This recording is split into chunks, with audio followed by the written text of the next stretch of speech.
बनियान में मेरे बुक्स रखे और अंडरवेयर पे मैंने घर छोड़ दिया। सब्जी तो खाई ही नहीं, मेरे नसीब में थी ही नहीं सब्जी। हमको तो लोग, हमारी तो गिनती भी नहीं है, इंसान भी गिनती नहीं हमारी, तो आप कैसे शादी कर सकते हो। वो मारने लगा, पीटने लगा और एक दिन झगड़ा निकाल के उसने मुझे बहुत मारा पीटा और उस दिन वो मुझे छोड़ के चला गया। आंखों के नीचे काला हो गया था, आंखें पूरी अंदर गई थी, गाल पूरे अंदर गए थे, हड्डियों का ढांचा में रह गई थी और उस दिन मुझे लगा कि मैं खत्म हो गई। ब्रेकअप आपको आबाद भी कर सकता है और ब्रेकअप आपको बर्बाद भी कर सकता है। इस ब्रेकअप के बाद तुझे अप होना है और ऐसा अप होना है कि जिन्होंने तुझे ठुकरा है ना। नमस्ते, मेरा नाम है निकिता मुख्यदल। मैं पिंपरी चिंचवड़ में रहती हूँ और पिंपरी चिंचवड़ महानगर पालिका में मैं जॉब करती हूँ, सुरक्षा डिपार्टमेंट में एज ए सिक्योरिटी गार्ड। और पुलिस मित्र संगठन की मैं उपाध्यक्ष हूँ पिछले 5 सालों से। महाराष्ट्र महिला आघाड़ी ऐसा मुझे वहाँ पे पद है। बट ये जो सक्सेस में मैं पहुँची हूँ ये इतना ईजी नहीं था। तो कैसे निकिता यहाँ तक पहुँचे हैं ये मैं आपको बताना चाहूँगी। मेरे फादर जो थे फॉरेस्ट ऑफिसर थे और बहुत अच्छा चल रहा था उनका सब कुछ, एवरीथिंग वाज फाइन, बट उनको बच्चा नहीं था। तो बच्चे के लिए बहुत तरस गए थे और बहुत दिनों के बाद जब घर में बच्चा आया तो मेरा बड़ा भाई था और उसके बाद में 1 साल के बाद में मम्मी और प्रेग्नेंट थी और सबको लग रहा था कि इस बार लड़की होनी चाहिए, फिर फैमिली कंप्लीट हो जाएगी। और दूसरी टाइम जब बच्चा हुआ तो मैं पैदा हो गई था, जिसको कि जेंडर देख के डिसाइड किया गया था कि ये लड़का है। बट मम्मी को लड़की चाहिए थी तो मम्मी बचपन से मुझे फ्रॉक वेयर करती थी, मैं लड़कियों में खेलती थी। मुझे नहीं पता था कि एक लड़का और लड़की में क्या डिफरेंस होता है, ये मुझे नहीं पता था तब, क्योंकि मैं छोटी बच्ची थी। और मुझे इतना ही पता था कि मैं, ये लोग मेरे जैसे दिख रहे हैं, मीन्स लड़कियों फ्रॉक में थी, मैं भी फ्रॉक में थी, हम साथ में खेलते थे, दैट्स इट। 7th में 8th में 9th में मैं जा रही थी तब मुझे थोड़ा थोड़ा पता चल रहा था कि कुछ कुछ अलग है मुझ में, क्योंकि बॉयज़ की बातें होती थी लड़कियों के बारे में, ये मेरी गर्लफ्रेंड, वो मेरी गर्लफ्रेंड, ऐसा। तो मेरे ऐसा कुछ नहीं था। मुझे लड़कियां पसंद थी बट एज अ फ्रेंड, मुझे लड़कियों के साथ बातें करना, खेलना, ये सब अच्छा लगता था, पर ऐसा कुछ अलग अट्रैक्शन नहीं था। वो मुझे बॉयज़ की तरफ से था कि मुझे बॉयज़ अच्छे लगने लगे थे। और तब जाके मुझे पता चली एक बात कि मैं अलग हूँ, मैं इन बच्चों के जैसी नहीं हूँ। तो किसी से मैं बात नहीं कर सकती थी, किसी से बात करूंगी तो कोई हंसेगा।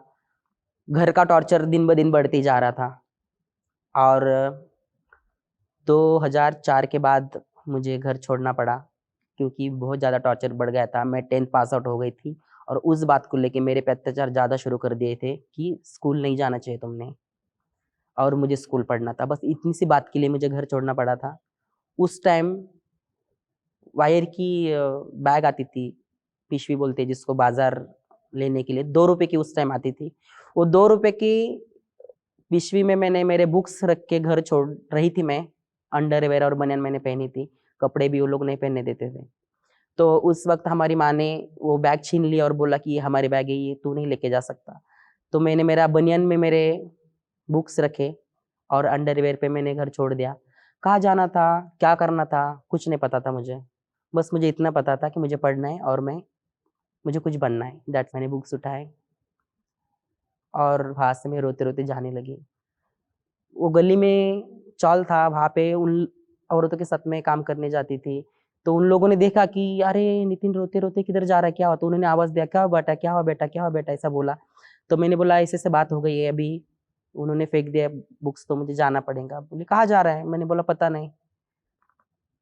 फिर उन लोगों ने, किसी ने 1 लोटी, 1 प्लेट, 1 पतीला, ऐसा करके मुझे कुछ सामान जमा किया और गाँव के बाहर एक बूढ़ी औरत का छोटी सी झोपड़ी थी, जो फॉरेस्ट की ज़मीन पे थी, जंगल में। वो बोली यहाँ पे रहेगा क्या? तो मैंने बोला हाँ, मेरे पास कोई ऑप्शन ही नहीं था। उस झोपड़ी में मैंने 3 पत्थर का चूल्हा बनाया। वहाँ पे एक पत्थर था जिस पे मसाला पीसते हैं। वो पत्थर पे मैं आटा गूँथती थी, उसी पे मैं चपाती बनाती थी। एक ही पतीला था, उसी में चाय होता था, उसी में नहाने का पानी गर्म होता था, उसी में सब्जी होती थी। सब्जी तो खाई ही नहीं, मेरे नसीब में थी ही नहीं सब्जी, पर कभी-कभार बनाती थी तो। और ऐसे बहुत स्ट्रगल में दिन जा रहे थे। मेरा 12th कंप्लीट हो गया, मुझे एटीडी करना था, मुझे ड्राइंग का बड़ा शौक था। तो एटीडी के लिए मेरा थोड़ा कनेक्शन हो गया औरंगाबाद से, वहाँ से तो मैं औरंगाबाद चली गई। औरंगाबाद में मैंने एक होटल में काम पकड़ लिया। तब मेरे को ₹1100 पेमेंट वहाँ पे था। उसके बाद पुणे में अभी मैं मोस्ट इम्पोर्टेंट बात यहाँ पे बताने जा रही हूँ, और वो है लव स्टोरी, जो कि सबके लाइफ में रहती है। और अभी कैसा हो गया है कि ऑप्शंस बहुत ज़्यादा हो गए हैं। अगर आप इंस्टा पे जाओगे, फेसबुक पे जाओगे, तो आपको 10-10, 20-20, 30-30 एक से एक वहाँ पे लड़कियाँ फ्रेंड्स होती है, लड़के फ्रेंड होते हैं, तो हमारा मन ललचा जाता है। कभी लगता है इसके साथ बात करूँ, इसके साथ डेट करूँ, 10 दिन के बाद लगता है उसके साथ करूँ। तो इसमें क्या होता है, ब्रेकअप्स ज़्यादा हो गए, और ब्रेकअप ज़्यादा होने की वजह से लोग कोलैप्स हो रहे हैं। ब्रेकअप आपको आबाद भी कर सकता है और ब्रेकअप आपको बर्बाद भी कर सकता है। आप उसको किस तरह से अप करते हो, टोटली डिपेंड ऑन यू। और यही किस्सा मेरे साथ हुआ था। एक्चुअली एक मेरे फ्रेंड एडमिट थी, बहुत अच्छी फ्रेंड, टीजी है वो भी। तो उसके लिए मैं टिफिन लेके जाती थी हॉस्पिटल, और वो बंदा भी उसके लिए आता था फ्रूट्स लेके, वो भी उसका फ्रेंड था। उसने मुझे वहां पे देखा था, दिखने में काफी स्मार्ट, एकदम पंजाबी, हाइटेड, एकदम गोरा चिट्टा, सीधी नाक वाला, लंबा चौड़ा, इतना स्मार्ट बंदा। तो फर्स्ट दिन हम लिफ्ट में साथ में ही ऊपर गए, मैंने इसको देखा, मैंने मन ही मन बोला कि यार क्या स्मार्ट है ये दिखने में। ऐसा मैंने बोला, मुझे नहीं पता था वो किधर जा रहा है क्या, पर कोइंसिडेंस हम एक ही पेशेंट के पास थे, और वो बहुत अच्छे से उसका बिहेविंग, बात करना, नेचर। तो मैंने ऐसे मन ही मन सोचा कि यार भगवान ऐसा कोई फ्रेंड मुझे दे दे तो कितना अच्छा रहेगा ना, कि कितना सपोर्टिव बंदा है, कुकी के लिए रोज आ रहा है। तो 2 दिन बाद उसका मैसेज आया मुझे, तो मैं एकदम चौंक गई, अरे इसका मैसेज कैसे क्या आया, एक तो मैं ट्रांसजेंडर हूँ, ऊपर से तो ये मेरे से ज्यादा स्मार्ट है, अच्छा है, फिर इसने मुझे नंबर कहाँ से लिया और मैसेज क्यों किया। तो मैंने उसको रिप्लाई दिया। रिप्लाई देने के बाद उसने बताया कि मैंने कुकी के नंबर से चुरा के नंबर लिया है, कि हम मिल सकते हैं। तो मैंने बोला हाँ मिल सकते हैं। तो हम लोग मिले, थोड़ा खाना वाना खाया, बातें हो रही थी जस्ट कैजुअली, मुझे अच्छा लगा उससे मिलना। पर उसने एक बात मुझे उस दिन कह दी कि क्या आप मेरे से शादी कर सकते हो। तो मैं 2 मिनट शांत बैठी, फिर मैंने बोला नहीं, नहीं कर सकती मैं, क्योंकि मैं इन सब चीज़ों में बिलीव नहीं करती हूँ। और ऐसे कैसे आप बोल रहे हो शादी कर सकती हो, आपको मेरा कुछ पता नहीं, मुझे आपका कुछ पता नहीं, ऊपर से आप इतने स्मार्ट हो, लड़का हो, और हमको तो लोग, हमारी तो गिनती भी नहीं है, इंसान भी गिनती नहीं है हमारी, तो आप कैसे शादी कर सकते हो, ऐसा बोला मैंने। फिर उसने थोड़ी जिद की, तो मैंने बोला एक काम करेंगे, हम थोड़ा रिलेशन को टाइम देंगे, फिर सोचते हैं। फिर हमने टाइम दिया, वो बहुत केयरिंग करने लगा मेरी, बहुत ज़्यादा। आपको ये मोबाइल लेके देना चाहिए, आप ये टी शर्ट लो, आप ये जीन्स लो, ऐसा बहुत ऑफर करता था मुझे। मैंने हर बार मना किया, क्योंकि मैं उसको तकलीफ नहीं देना चाहती थी। बहुत अच्छा हमारा रिलेशन चला। फिर हमने लिव इन में आने का फैसला किया, हम लिव इन में आए, और तब मैंने मेरा सर्जरीज मैंने कंप्लीट करवाया। उसका मेरे लाइफ में आने के बाद मैंने सर्जरीज कंप्लीट करवाई थी, क्योंकि शादी करनी थी हमको, लीगली करनी थी। तब मैंने मेरे डॉक्यूमेंट्स भी चेंज करवाए। और वो एक कंपनी में काम करता था, 15,000 रुपये इसको पेमेंट था। मैं डांस शोज करती थी, बारिश के दिनों में मैं पैसे मांगने के लिए भी जाती थी, 4 महीने शोज नहीं रहते थे। पर वो बहुत होशियार था, उसका शेयर मार्केट में बहुत ज्यादा दिमाग था, उसका स्टडी कर रहा था। तो मैंने उसको बोला कि आप एक काम करो, आप काम छोड़ दो, आप पूरा टाइम ना स्टडी में लगवा दो, मैं पूरा संभालूंगी। तो उसका खर्चा, उसका घर में होने भेजने वाला जो पैसा है, वो सब कुछ मैं मैनेज कर रही थी। इसका जॉब सर्चिंग चालू था। एक दिन इसको इतनी अच्छी जगह पे जॉब मिल गया कि उसको, उसने 1 महीना काम किया और उसको 50,000 कमीशन मिलने वाला था। और उसके बाद में दिख रहा था कि अगले महीने से उसको 5 लाख कमीशन मिलने वाला है। और मैं बहुत खुश हो गई थी कि चलो अभी मेरे पति को 5 लाख रुपए महीने का मिलने वाला है, तो मेरी सभी इच्छाएं पूरी होगी कि मैं पार्लर कर सकती हूँ, मैं जॉब करूंगी, मुझे अभी डांस की जरूरत नहीं रहेगी। पर ऐसा हो गया कि जैसे ही उसको 1 महीना हो गया जॉब लग के, उसके तेवरे बदल गए, वो मारने लगा, पीटने लगा। और एक दिन झगड़ा निकाल के उसने मुझे बहुत मारा पीटा, और उस दिन वो मुझे छोड़ के चला गया।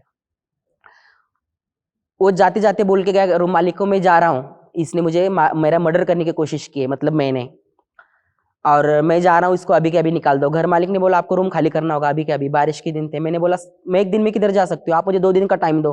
वो बोले नहीं हमको नहीं पता। फिर मैंने रूम देखा, एक 10 बाय 10 का रूम था, उसमें पूरा सामान मैंने कबाड़े के जैसे रख दिया, और छोटी सी जगह में मैं जाके बैठ गई। और दूसरे दिन मैंने फोन किया फ्रेंड को, मुझे दारू ला के दे। और उस दिन से 2 महीने तक मैंने खुद को उस रूम में कैद कर लिया। वो 2 महीने बस मैं नशे में रहती थी। सवेरे एक खंबा 180 ml का या कितना रहता है, एक बड़ा खंबा के साथ में एक समोसा मंगाती थी। 24 घंटे में वो समोसा मैं आधा खाती थी, और 2-2 3-3 खंबे में दारू पीती थी। उतर गई कि मंगाती थी, उतर गई कि मंगाती थी। और मैंने कांच मिरर जो था कबर्ड का, वो मैंने कवर कर दिया था, मैं खुद को नहीं देखना चाहती थी। और मैं पागल हो गई थी वो 2 महीने में। मुझे बस ऐसा लगता था वो आ रहा है, वो जा रहा है, क्या हो रहा है, कुछ नहीं, मैं बस नशे में थी। मेरे लिए बस कुछ नहीं था, मेरे लिए पूरा वर्ल्ड घूम रहा था वो 2 महीनों में। पर एक दिन ऐसा हो गया कि मैं उठ गई और मेरा थोड़ा नशा उतर गया था, दोपहर के 11-12 बजे थे। वो 2 महीने में मैंने ब्रश भी नहीं किया था, नहाई भी नहीं थी, कुछ नहीं किया था मैंने। और मैंने कब्बड़ के पास जाके ऐसा हाथ रखा न्यूज़पेपर पे और थोड़ा सा मैंने उसको फाड़ा, तो मुझे इच्छा हुई कि मैं खुद को देखूं। तो तब मैंने वो जब न्यूज़पेपर फाड़ा तो मुझे बस हड्डियां रह गई थी मेरी, और मैं खुद को पहचान नहीं पाई। उस दिन मैं खुद को देख के शॉक हो गई कि मैं एकदम पागल औरत दिख रही थी, और आंखों के नीचे काला हो गया था, आंखें पूरी अंदर गई थी, गाल पूरे अंदर गए थे, हड्डियों का ढांचा में रह गई थी। और उस दिन मुझे लगा कि मैं खत्म हो गई। पर एक सेकंड के लिए पॉजिटिव एक थिंग आई मेरे मन में कि निकिता, तू अगर मर गई ना तो तेरे बॉयफ्रेंड को भी फर्क नहीं पड़ेगा और तेरे घर वालों को भी नहीं पड़ेगा, किसी को फर्क नहीं पड़ेगा। तू बहुत कुछ कर सकती है, तू डिजर्व है, तू कुछ कर सकती है, तूने मरना नहीं चाहिए। और उस दिन मैंने नहाई, 2 महीने के बाद ब्रश किया, नहाई, साड़ी वेयर की, और मैं जाके मंदिर में संतोषी माता की मूर्ति को एक तक दिन भर देखते रही। और उस दिन मैंने सोचा कि लड़ना चाहिए क्या तानाजी के साथ। इसने मेरा प्री प्लान गलत फायदा उठाया, क्योंकि वो जॉब नहीं कर सकता था, उसको जॉब नहीं करना था, इसलिए मैं सब दे रही थी, इसलिए उसने मेरा फायदा उठाया। तो इसको कोर्ट में खींचना चाहिए क्या। वकील से भी बात हुई, सब कुछ हुआ। पर और मैंने सोचा कि मैं लड़ाई किसके साथ कर रही हूँ, लड़ाई किसके साथ करनी चाहिए। लड़ाई मेरे बॉयफ्रेंड इसमें गुनहगार नहीं था, इसमें गुनहगार था यहाँ का लिंग भेद, यहाँ का समाज, यहाँ की परंपराएं। यहाँ पे अगर किसी ट्रांस को इंसान बोल के देख नहीं सकते, तो इसमें गलती मेरे बॉयफ्रेंड की नहीं थी, इसमें गलती समाज की थी। और मुझे समाज के चाली रीति के साथ लड़ना था, मेरे बीएफ के साथ नहीं। क्योंकि आज अगर मैं समाज के साथ लड़ूंगी ना, तो मेरे जैसे हजारों निकिताओं को न्याय मिलने वाला था। इसलिए मैंने ठान लिया कि निकिता, इस ब्रेकअप के बाद तुझे अप होना है, और ऐसा अप होना है कि जिन्होंने तुझे ठुकरा है ना, वो तुझे ढूंढते आने चाहिए। और उसके बाद मैंने Miss Trans India fashion show आया था, उसमें मैंने पार्टिसिपेट किया 2019 में, वहां पे मैं फर्स्ट आ गई। फेस ऑफ पुणे में फर्स्ट आ गई। बहुत बहुत बहुत मैंने टू मच प्राइजेस जीते हैं। कुकिंग में स्टेट लेवल पे हूँ, सिंगिंग में, राइटिंग में, डांस में, एवरीथिंग इज। और वो करते करते मैं महानगर पालिका में हमेशा जा रही थी, कॉर्पोरेशन में, कि हमें जॉब दो, हमें जॉब दो। मैंने पार्लर भी चालू किया, पार्लर नहीं चला क्योंकि मैं ट्रांस थी, मेरी आवाज की वजह से लेडीज नहीं आती थी, डर रही थी पार्लर में आने के लिए। तो मैंने वड़ा पाव बेचा रेलवे स्टेशन पे। उसके बाद में मुझे कॉर्पोरेशन में जॉब मिल गया सिक्योरिटी का, वहां पे मैं जॉब कर रही थी। और ये बात पूरे देश में फैल चुकी थी कि ट्रांसजेंडर्स को यहाँ पे जॉब मिल गया है पिंपरी चिंचवड़ महानगर पालिका में। और उस टाइम वो कॉन्ट्रैक्ट बेस्ड जॉब था एक्चुअली। तो उस टाइम मैंने ठान लिया कि अगर मैं सिक्योरिटी बन सकती तो मैं पुलिस क्यों नहीं बन सकती, और मुझे पुलिस बनना है। तो मैं उसके लिए प्रिपरेशन कर रही थी। नवंबर 2022 में पुलिस के लिए फॉर्म आया, और जब मैंने वहां पे जाके देखा तो वहां पे बस मेल और फीमेल ही था। उस दिन मैंने और एक बार बहुत दिल भर के रो लिया, क्योंकि मैं हैंग हो चुकी थी कि अभी मैं क्या करूँ, यहाँ पे तो मेल फीमेल है। डीजी ऑफिस में फोन किया, मैंने बोला सर मैं फीमेल से फॉर्म भरूँ क्या। उन्होंने बोला नहीं, मेल से भरूँ क्या। ऐसा नहीं बोल सकती थी मैं, क्योंकि मैं मेल हुई नहीं। फिर मैंने सीएम को, डिप्टी सीएम को मेल किया, उनका जवाब नहीं आया। मंत्रालय के 4 दिन चक्कर काटे, और जैसे ही सीएम मीटिंग खत्म करके ऊपर से आए, वैसे मैंने मौका देख के मैं घुस गई वहां पे, और मैंने उनको सब बातें बता दी। ऐसा लगा था कि चलो अब कॉलम आ जाएगा, मेरी लड़ाई सक्सेस हो जाएंगी। पर उसके बाद में ऐसा समझ में आया कि वो लोग नहीं लेना चाहते थे टीजी को पुलिस में, क्योंकि उनका कहना था कि ये इलीगल है। मैं मैट कोर्ट में गई, मैट कोर्ट में मैं जीत गई केस। तो हाई कोर्ट में उन्होंने क्रॉस कंप्लेंट कर दी गवर्नमेंट ने कि ये इलीगल है। मुझे एक समझ नहीं आ रहा था कि मुझे 2 भाई 1 बहन है, उनसे ज्यादा मैं पढ़ी लिखी हूँ, हमारे संस्कार एक है, स्कूल एक है, टीचर एक है, माँ बाप एक है। तो फिर उनके लिए जॉब करने के लिए लीगल है और मेरे लिए इलीगल क्यों? ओनली जेंडर की वजह से। जेंडर, मैंने बस जेंडर चेंज किया और मेरा नाम चेंज किया, उसकी वजह से मेरे संस्कार चेंज नहीं होते, मेरा टैलेंट चेंज नहीं होता, मेरा एजुकेशन चेंज नहीं होता। तो ये बात मुझे बताना है कि आप जेंडर पे जज ना करें किसी को।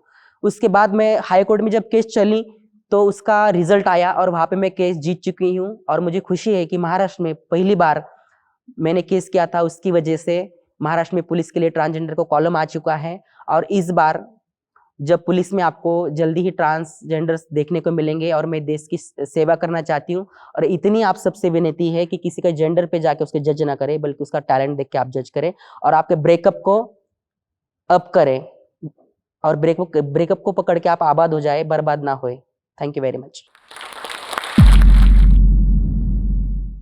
क्योंकि आप जोश टॉक्स देख रहे हैं, तो जाहिर सी बात है कि आप अपनी जिंदगी में कुछ बड़ा करना चाहते हैं, और वो सारे स्किल्स सीखना चाहते हैं जिनसे आप अपने सपने पूरे कर सकें। और आपके इन्हीं सपनों को पूरा करने में मदद करता है जोश टॉक्स का इंग्लिश स्पीकिंग ऐप, जिसमें हम आपकी मदद करते हैं उन सारे स्किल्स को सीखने में जिनसे आप बाकियों से आगे बढ़ सकते हैं। चाहे इंग्लिश बोलने में कॉन्फिडेंस और फ्लुएंसी की कमी हो या पर्सनालिटी डेवलप करने में परेशानी हो रही है, इस सब के लिए आपको वन स्टॉप सॉल्यूशन हम देना चाहते हैं और इसका नाम है जोश टॉक्स इंग्लिश स्पीकिंग ऐप। तो इंतजार किस बात का है? आज ही डाउनलोड कीजिए जोश टॉक्स इंग्लिश स्पीकिंग ऐप और अपनी सक्सेस की तरफ एक नया कदम बढ़ाइए। Click the link now.